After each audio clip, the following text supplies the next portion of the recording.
أعوذ بالله من الشيطان الرجيم. بسم الله الرحمن الرحيم.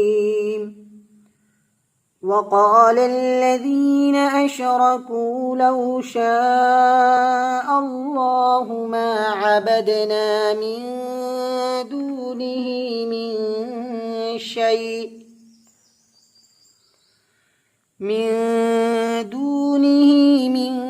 شيء نحن ولا آباؤنا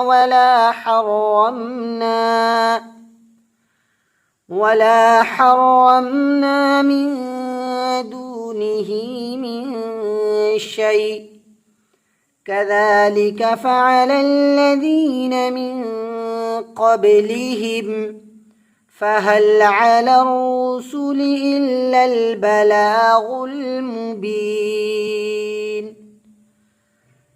ولقد بعثنا في كل أمة رسولا أن اعبدوا الله واجتنبوا الطاغوت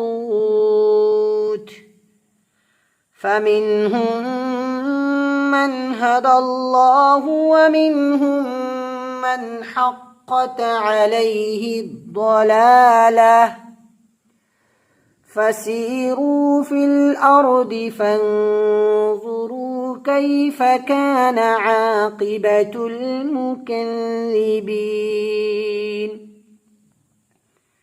إن تحرص على هداهم فإن الله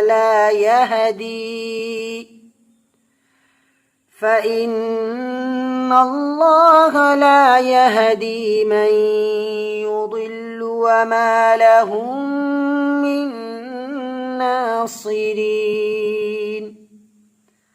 وأقسموا بالله جهد أيمانهم لا يبعث الله من يموت بلى وعدا عليه حقا ولكن أكثر الناس لا يعلمون.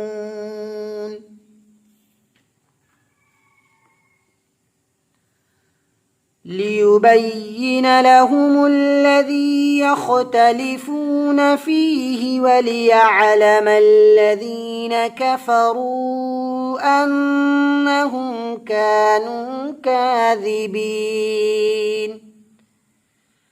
إنما قولنا لشيء إذا أردناه أن نقول له كن فيكون. صدق الله العظيم.